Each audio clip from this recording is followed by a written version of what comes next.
Bengal Super League. Special partner Sensodyne and KitKat.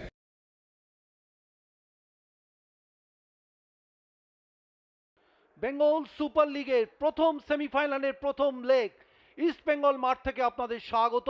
জেএইচআর royal city FC খেলতে চলেছে north 24 Parganas football ক্লাবের সঙ্গে। জেএইচআর royal city FC তাদের একটা স্বপ্নের দৌড় ছিল এবারের বেঙ্গল সুপার লিগে। তারা মাত্র একটা ম্যাচ হেরেছে এবং তারা 14টা ম্যাচ থেকে 27 পয়েন্ট নিয়ে শীর্ষে।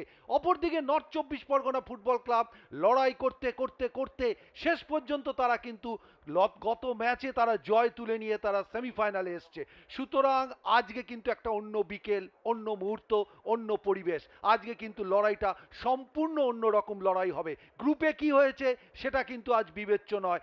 দেখে নেবো দু দলের লাইন আপটা। জেএইচআর রয়্যাল সিটি এফসি তারা 4-3-3 ফরমেশনে জুনেইন এসছেন আজকে 14 নম্বর জার্সিতে এবং জোটা কিন্তু বাঁদিকে রয়েছেন এই ব্রাজিলীয় ফুটবলার।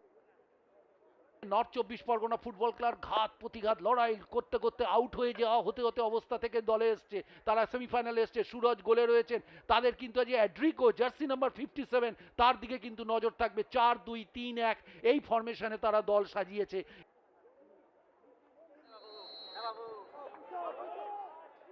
কিক অফ করে খেলা শুরু হয়ে গেল। পর্দার বাঁ দিক থেকে ডান দিকে হলুদ জার্সিতে জেএইচআর রয়্যাল সিটি এফসি এবং পর্দার ডান দিক থেকে বাঁ দিকে সাদা সবুজ জার্সিতে north 24 Parganas football club. Syed Raman দলটাকে কিন্তু দারুণভাবে চালনা করেছেন। অপরদিকে গৌতম ঘোষ এবং লালকমল ভৌমিকের জুটি চলেছেন। জোটা একটু অন্যরকম প্ল্যানিং ছিল, সেখান থেকে গোল হওয়ার মতো পরিস্থিতি। ও এই জায়গায় গোলরক্ষক সুরজ গোল ছেড়ে বেরিয়ে এসছেন। ওখানে পৌঁছে যাওয়ার চেষ্টা করেছিলেন করণচাঁদ মুর্মু। করণচাঁদের সঙ্গে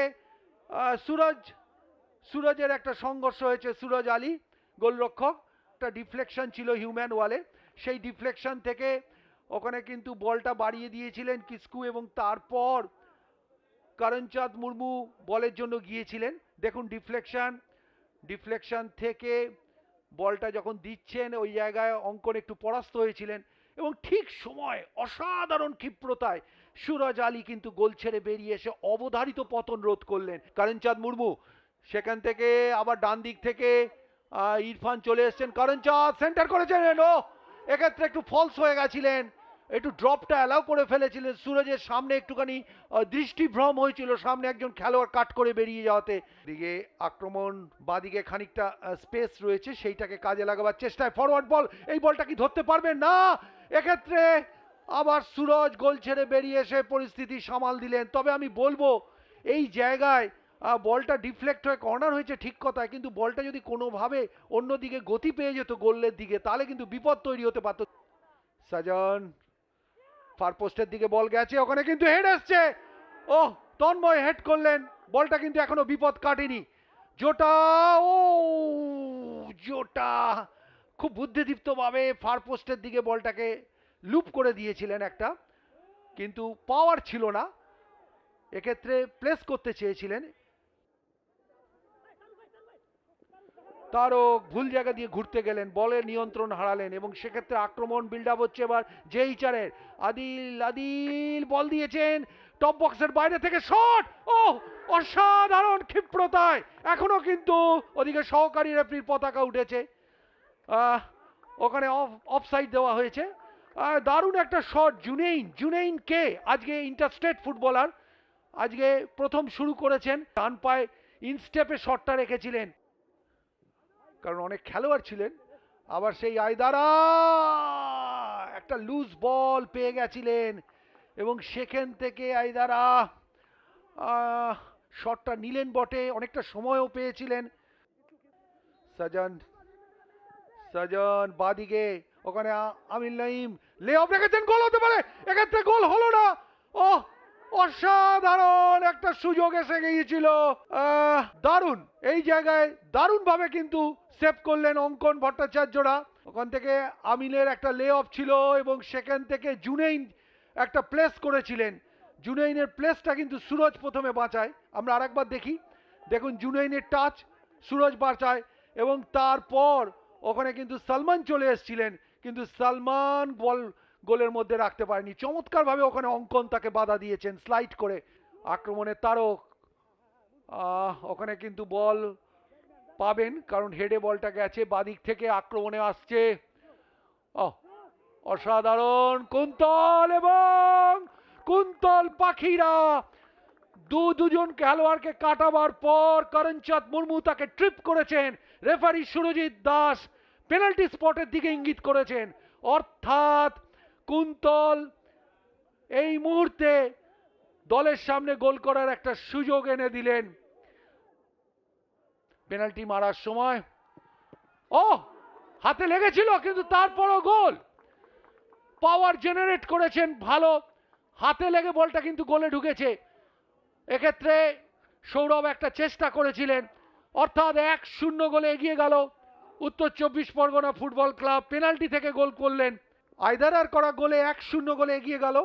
61 মিনিটে এই গোলটা এসছে উত্তর 24 পরগনার। ছিয়ে রয়েছে, আবার কিন্তু সুযোগ এসছে, গোল হতে পারে। সাইড নেটে বল লেগেছে বাইরে। দুর্দান্ত একটা প্রয়াস ছিল জুনেইনের। জুনেইনকে কিন্তু খুব ভালো লাগছে আজকে। জুনেইনকে আজকে কিন্তু প্রথম দলের সুযোগ পেয়েছেন। বাঁ পায়ের আউটস্টেপে শটটা নিয়েছিলেন, আমরা আরেকবার দেখে নেব। ফ্রিকিকের ফলো আপ অ্যাকশন থেকে যে বলটা পেয়েছিলেন জুনেইন, চলতি বলে নিয়ার পোস্টে বলটা রাখার চেষ্টা করেছিলেন অঙ্কনের পাশে। দুর্দান্তভাবে কিন্তু সাপোর্ট প্লেটা খেলে যাচ্ছেন। ডান দিকে খানিকটা ফাঁকা জমি আছে, জুনেইন জুনেইন জুনেইন লে অফ। এক্ষেত্রে দ্বিতীয় প্রচেষ্টায় সুরজ আলী। ভালো লাগছে জুনেইনকে, আমরা আরেকবার দেখে নিই। খুব ভালো ডেলিভারি ছিল, ডান দিকে অনেকটা ওপেন স্পেস ছিল, দুজন ডিফেন্ডারকে টপকে লে অফটা রেখেছিলেন। এই যে goalkeeper is the last defence and goalkeeper is the first offence ফুটবলে বলা হয়ে থাকে। সাঙ্গা থেকে আবার বল নিয়ে ওখানে চলে এসছেন কুন্তল তারক। এই জায়গায় বল চলে গেছে, চলতি বলে লাগিয়েছিলেন, এবং এক্ষেত্রে অফসাইড হবে, এবং অবশ্যই অফসাইড। জুনেইন চলেছেন ইনসাইড করে সেন্টার। এক্ষেত্রে ব্রাজিলীয় ফুটবলার অ্যালে জুনিয়র হাতে লাগিয়েছেন বল, যে কারণে একটা সুযোগ আমি বলবো নষ্ট হলো। মোহাম্মদ সুমিতের কর্নার, চাপড় মেরে বের করে দিয়েছে সুরজ। সেখান থেকে সালমান, হেড, গোল হতে পারত, কিন্তু না, ওখানে নিশ্চয়ই জানি না ওখানে সেভ করেছেন সুরজ, তবে অফসাইডের পতাকা উঠেছে কিনা সেটা একটা বিষয়। সেই সঙ্গে সঙ্গে সুরজিৎ দাস লম্বা বাঁশি বাজিয়ে জানিয়ে দিলেন খেলা শেষ। ইস্ট বেঙ্গল মাঠে প্রথম সেমিফাইনালের প্রথম লেগে বেঙ্গল সুপার লিগে উত্তর 24 পরগনা ফুটবল ক্লাব 1-0 গোলে পরাজিত করলো জেএইচআই রয়্যাল সিটি এফসিকে।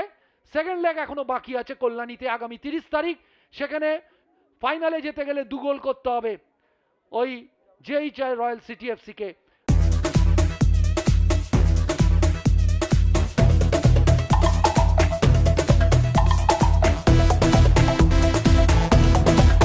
Bengal Super League.